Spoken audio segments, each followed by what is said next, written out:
Hi everyone, welcome to బిందు శ్రీవాల్. ఇవాళ మరలా morning వీడియోతో మీ ముందుకు వచ్చేసాను. ఈ మార్నింగ్ రొటీన్లో ఏంటి అంటే మీకు కొన్ని పనులను అయితే నేను చూపించట్లేదు కదా, ఆ పనుల్ని చూపిస్తామని అయితే అనుకుంటున్నాను. ఈ వీడియో కనుక మీకు నచ్చినట్టయితే ప్లీజ్ లైక్ చేయండి, సబ్స్క్రైబ్ చేయండి, అలాగే కామెంట్ చేయండి. మీకు ఈ వీడియో ఎలా అనిపించింది అన్నది కూడా కామెంట్ రూపేణ నాకు చెప్పండి. ఇంక ఇవాళ ఏంటి అంటే నైట్ అయితే చేయలేదండి, ఇంకా పొద్దున్న లెగ్గానే ఇంకా ఇంట్లో పనులన్నీ అయితే చేసేసుకున్నాం. ముందు ఏంటంటే నైట్ కొన్ని కూరలు అన్నం అవి ఉన్నాయి, అవి అయితే తీసేసుకుని ఒక బాక్స్లోకి అయితే తీసేసుకున్నాను. ఇంకా గ్యాస్ కట్ అంతా నీట్గా అయితే సదురుకొని వచ్చేస్తున్నాను. చూస్తున్నారా, ఇంకా చీకటి ఉందండి, ఇంకా వెలుగు కూడా రాలేదు. నేను లేసేటప్పటికి 5 o'clock అయింది. నాతో పాటుగానే నా చిన్ని పాప అయితే లేసిపోయిందనమాట. నేను పక్కన ఉంటేనే పడుకుంటుంది, లేదంటే కనుక అస్సలు నిద్రపోదు. ఇంకా దాంతో అయితే నేను కొంచెం అర్లీగా లెగుద్దామన్నా సరే ఇంకా నాతో పాటు తను లెగిసిపోతూ ఉంటుంది. అందులోనూ ఇవాళ ఏంటంటే మా వారు క్యాంప్ వెళ్తున్నారు. ఇంకా నేను అర్లీగా లెగక తప్పలేదనమాట. ఇంకా అందుకనేసి ఇంకా పొద్దున్న లెగ్గానే కిచెన్ అంతా క్లీన్ చేసేసుకుని, పొయ్యి కూడా క్లీన్ చేసేసుకుని, టీ పెట్టేసి మా వారికి అయితే ఇచ్చేసాను అనమాట. మా వారు నేను టీ కూర్చుని అయితే తాగేసాము కాసేపు. ఇంకా ఆ తర్వాత వంటింట్లో నిన్న తోమిన అంట్లు ఉన్నాయండి, అవన్నిటిని కూడా సదిరేసుకుంటున్నాను.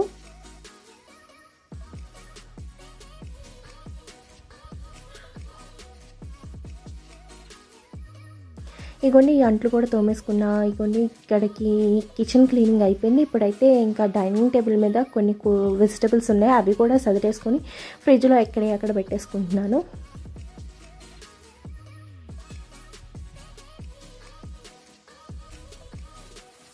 ఇప్పుడైతే డైనింగ్ టేబుల్ కూడా ఒకసారి క్లీన్ చేసేసుకుంటున్నాను. అలాగే నేను ఏంటంటే డైలీ ఇల్లు ఉడిచేటప్పుడు ఏ విధంగా నేను నా ఇంట్లో ఉన్న ఫర్నిచర్ని ఏ విధంగా క్లీన్ చేసుకుంటాను అన్నది ఈ వీడియోలో చూపిస్తున్నాను.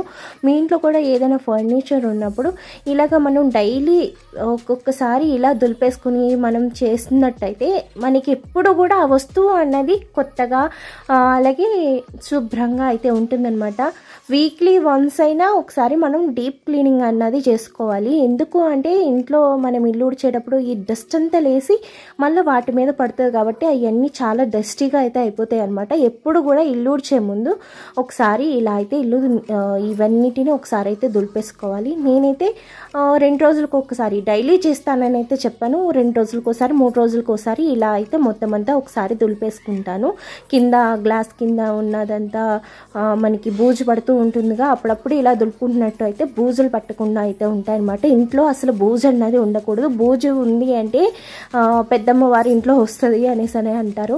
మీలో ఎంతమందికి ఆ సెంటిమెంట్ ఉందో లేదో నాకు తెలియదు, కానీ నాకైతే ఆ విషయంలో చాలా సెంటిమెంట్. ఇంకా అందుకని ఎప్పటికప్పుడు ఇలాగైతే తుడిచేసుకుంటూ ఉంటాను. మనకి ఫర్నిచర్ కూడా చాలా నీట్గా ఉంటుంది. ఇగోండి ఈ లోపుగా చూడండి మా చిన్ని పాప నా వెనకాల కూడా ఎంత అల్లరి చేస్తుందో. ఇంక నేను ఏ పని చేద్దామన్నా నా వెనకాల తను తిరుగుతూనే ఉంటుంది. కొంచెం ఈ డస్ట్ అది దుడుపుదామన్నా కూడా తనతో నాకు భయం, ఎక్కడ ఏ క్లాత్ తగులుతుందో అని. ఇంకా అలాగే వెనకాల పెట్టుకుని అయితే చేస్తూ ఉంటాను. మీకు ఇవన్నీ చూపించను, డైలీ వేర్ వీడియోస్లో ఇవన్నీ మీకు కనిపించవు. నేను ఇంట్లో పని చేసుకున్నప్పుడు నా వెనకాల పిల్లలు అలా ఉంటారు. ఇక చూస్తున్నారుగా, ఒక 2 days అయింది ఇదంతా తుడిచి. 2 daysకి ఎంత డస్ట్ అయితే వచ్చిందో చూసారా. ఎందుకంటే మాది రోడ్డుకి పక్కన అంటే హైవేకి పక్కగా ఉంటుంది కాబట్టి కొంచెం డస్ట్ అనేది మా ఇంట్లోకి ఎక్కువ వస్తూ ఉంటుంది అనమాట. ఇంకా అందుకని ఎప్పటికప్పుడు ఇలా దులుపుకుంటూనే ఉండాలి. ఇగోని ఇలా క్లాత్తో దులిపినంత మాత్రాన డస్ట్ పోతుందా అని మీకు డౌట్ రావచ్చు. చూడండి, ఇప్పుడు చూస్తున్నారుగా ఎంత నీట్గా అయితే డస్ట్ అంతా పోయిందో. వీక్లీ వన్స్ అయితే తడిబట్టతో తుడిచేస్తాను. తడిబట్టతో తుడవటం వల్ల ఏం ప్రాబ్లం ఉండదండి. చక్కగా తడిబట్టతోటి గట్టిగా పిండేసి శుభ్రంగా మూలలంతా తుడుచుకుని వస్తే దాని మీద ఉన్న డస్ట్ ఏదైనా ఉంటే వచ్చేస్తుంది అనమాట. ఇలాగా నేను వారానికి ఒకసారి చేస్తాను. ఇలా పైన 2 రోజులకు ఒకసారి దులిపిన మొత్తం తడిబట్టతోటి మొత్తం అంతా వారానికి ఒకసారి మొత్తం ఫర్నిచర్స్ అన్నీ తుడుచుకుని వచ్చేస్తా మంచంతో సహా. ఇగోండి ఇల్లు కూడా ఊడ్చేసి మాపులాగి పెట్టేశాను అనమాట. చూసారా, ఇందాకడ ఇప్పుడు ఇంటికి ఎంత వేరియేషన్ కనబడుతుందో. ఇవన్నీ పొద్దున పూట్లు అయిపోతాయండి. ఈ పనులన్నీ కూడా నాకు 7-8 లోపే అయిపోతాయి అనమాట. చూసారా ఎంత నీట్గా ఉందో ఇల్లు ఇప్పుడు మాత్రం. ఇంకా మళ్ళీ ఒక 10 నిమిషాల్లో మళ్ళీ ఇల్లు నార్మల్ స్టేజ్లోనే ఉంటుంది. ఊడక ముందు ఎలా ఉందో తర్వాత కూడా అలాగే తయారవుతుంది. ఇద్దరు సిసింద్రి పిల్లలండి బాబు, అసలు ఇంత అల్లరి చేస్తారో, కానీ ఆ అల్లరి కూడా ఎంతో ముద్దుగా ఉంటుంది. ప్రతి ఇంట్లో పిల్లలు కూడా అంతే. ఇప్పుడైతే మా పెద్ద పాప కోసం అనేసి బ్రేక్ఫాస్ట్ ప్రిపేర్ చేస్తున్నాను. దానికి ఏంటంటే ఇవాళ గుడ్డట్టు కావాలి అని అడిగింది. ఇంకా అందుకనేసి కొద్దిగా సాల్ట్, కొద్దిగా కారము, కొద్దిగా పసుపు, అలాగే 3 టేబుల్ స్పూన్ల పాలు అయితే తీసుకున్నాను. మనం గుడ్డట్టు వేసేటప్పుడు పాలతో గుడ్డట్టు వేస్తే చక్కగా ఫ్లఫీగా వస్తుంది, చాలా బాగుంటుంది. టేస్ట్ కూడా కొంచెం డిఫరెంట్గా అయితే అనిపిస్తుంది. నాకు చాలా ఇష్టం అనమాట. పిల్లలకి ఇచ్చేటప్పుడు ఈ విధంగా అయితే నేను గుడ్లో పాలు వేసి మిక్స్ చేస్తాను అనమాట. మీరు కూడా ఒకసారి ట్రై చేయండి, చాలా టేస్ట్ అయితే బాగుంటుంది. చాలామంది కొంచెం పంచదార కూడా వేస్తారు.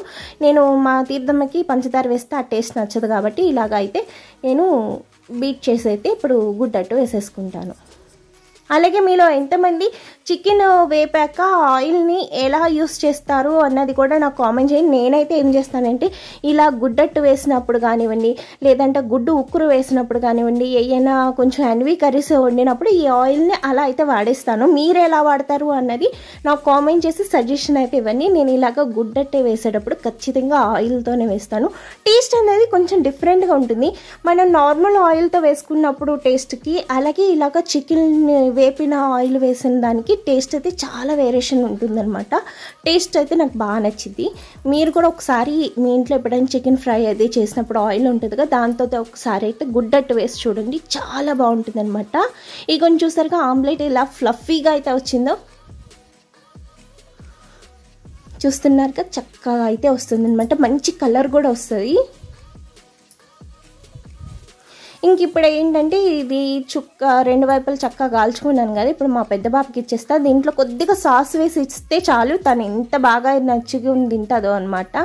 ఇంకా పిల్లలు ఉన్నప్పుడు ఈ సాస్ ఇంట్లో ఉంది అంటే, లేదు అంటారా మనకి ఎప్పుడైనా పని అవ్వలేదంటే బ్రెడ్ మీద కొంచెం బటర్ అప్లై చేసి అటు ఇటు కాల్చేసి ఈ జామ్ వేసి అయితే పెట్టేయచ్చు, చాలా బాగుంటుంది అనమాట. ఇంకా మా పాపకి ఇలా అయితే పెట్టేసాను అనమాట. ఈ లోపుగా పాలు వచ్చేసినాయండి, పాలు కూడా కాచేసుకుంటున్నాను.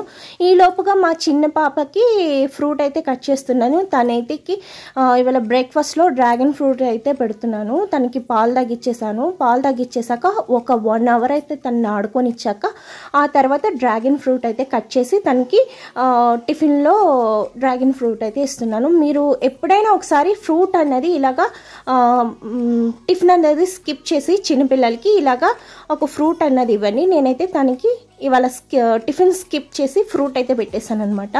తను పేచీ పెట్టదండి, ఎంత చక్కగా తింటుందో. మా పెద్ద పాప తినడానికి ఎంత ఏడిపించేస్తుందో. చిన్నపిల్లలైనా బాగా తింటారు కానీ ఈ పెద్ద పిల్లలతో అస్సలు తినిపించలేమండి. మా పెద్ద పాపతో మా చిన్న పాప తింది కానీ దాంతో ఒక్క ముక్క నోట్లో పెట్టించలేకపోయాను నేను అనమాట. మీ పిల్లలు కూడా ఇలాగే సతాయిస్తారా తినడానికి? మా పిల్లలైతే ఒకళ్ళు బెటర్ అని చెప్పచ్చు, చిన్న ఆవిడ కొంచెం బెటర్, పెద్ద ఆవిడైతే తినేస్తుందండి. దానికి ఎంత కాడికి అన్వి కావాలి, చికెన్ కానీ లేదంటే ఫిష్ కానీ లేదంటే ఎగ్ కానీ అలాంటివి అయితే చక్కగా తినేస్తుంది, కానీ ఫ్రూట్స్ అయితే అస్సలు తిందనమాట. ఫ్రూట్స్ దాంతో తినిపించాలంటే చాలా కష్టము.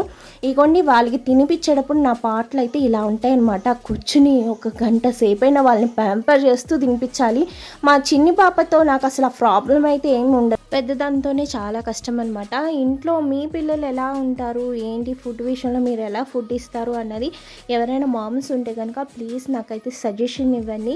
ఎందుకు అంటే పిల్లలకి ఎలా ఫుడ్ ఇస్తే మంచిది ఏంటి అన్నది మీలో వీడియోస్ చూస్తున్న వాళ్ళు ఎవరైనా కానీ నాకైతే సజెషన్ అయితే ఇవ్వండి ప్లీజ్. ఇంక ఇప్పుడైతే పాలు అయితే కాగిపోయినాయండి.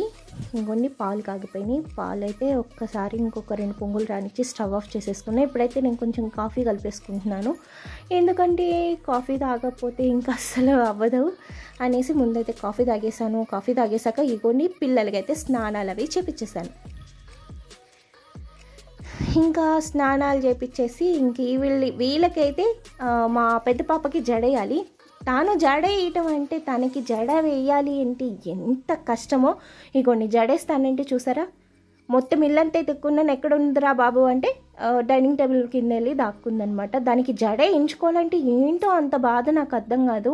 నాకేమో అసలు చాలా కష్టం అనిపిస్తుంది. దానికి జడ వేయటానికి నాకు ఓపికంతా అయిపోతుంది. దాంతో అరిచి అరిచి అరిచి ఒక కుదురుగా ఉంచదు, పాపడి తీయనివ్వదు. ఇంకా సింగిల్గా పిలిక వేసేస్తే ఏం అందం ఉంటుంది. జుట్టు వెదగాలి అన్నా కూడా చక్కగా 2 జడలు వేసి బిగించి వేస్తేనే జుట్టు అన్నది త్వరగా ఎదిగిద్ది కదా. ఇంకా అలా అనమాట. దానికి జడ వేయటానికి నాకున్న కష్టం ఇంత అంతా కాదు. అగోండి పుచ్చకాయలా కట్టి ఇటు తిప్పుతూ ఉంటుంది. చిన్నప్పుడు నేను కూడా అలాగే చేసేదాన్నేమో. మా అమ్మ నన్ను ఎన్ని తిట్టుకుందో ఏం పాడో. ఇప్పుడు తల్లుల కష్టాలు ఇప్పుడు మనకు అర్థమవుతాయండి. చిన్నప్పుడు ఇంకా దీనికైతే జల్లు వేసేసాయి. ఇంకా ఆ తర్వాత ఇంకా వంటగదికి వెళ్ళాలన్నమాట. రోజు ఇవైతే నేను చేసే పనులు, ఇవన్నీ మీకు చూపించను, అన్ని వీడియోల్లో మీకైతే చూపించను. నేను మీకు వీడియోలో మార్నింగ్ రొటీన్లో ఈ వెనక సైడ్ నేను ఇంత పని చేసుకుంటా, పిల్లలతో ఇంత చేసుకుంటూ నేను వీడియో అన్నది అప్లోడ్ చేస్తూ ఉంటాను అనమాట. అలాగే పిల్లల విషయంలో చాలా జాగ్రత్తగా ఉండాలండి. మనం పనులు చేసుకుంటున్నప్పుడు వాళ్ళు మనల్ని విసిగిస్తూ ఉంటారు, మనం చేసే పనుల్ని చెడగొడుతూ ఉంటారు.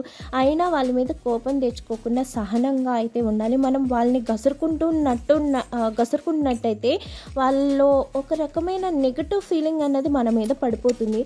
మీరు చూసినట్టయితే నా కూడా పిల్లలు ఎంత అల్లరి చేస్తున్నారు మీరు గమనించినట్టయితే నేను ఎక్కడ వాళ్ళని ఇసుక్కుంటాం కానీ గసురుకుంటాం కానీ చేయను, గదమాయించాలి. అలానే ఎక్కువ ప్యాంపర్ చేయకూడదు, అలానే ఎక్కువగా వాళ్ళని ఇసుక్కుంటాం కూడా చేయకూడదు. మనం వాళ్ళ కోసం ఎంత చేసాము అన్నది గుర్తుండదు, కానీ వాళ్ళని ఒక మాట అన్నది ఈజీగా గుర్తు పెట్టేసుకుంటారండి. పిల్లల్లో మాత్రం నెగిటివ్ ఫీలింగ్ అన్నది పడకుండానే చూసుకోవాలి. ఒక్కసారి నెగిటివ్ ఫీలింగ్ వాళ్ళకి వచ్చేసిందంటే ఏమీ చేయలేమన్నమాట. ఇంకంతేనండి. ఇక్కడతో వీడియో అయితే అయిపోయింది. మా పిల్లల అల్లరి ఎలా అనిపించింది మీకు అన్నది కామెంట్ చేయండి. మర్చిపోకుండా మన ఛానల్ని సబ్స్క్రైబ్ చేయండి, లైక్ చేయండి, షేర్ చేయండి. మరొక మంచి వీడియోతో మళ్ళీ కలుసుకుంటే అప్పటిదాకా బాయ్, టేక్ కేర్.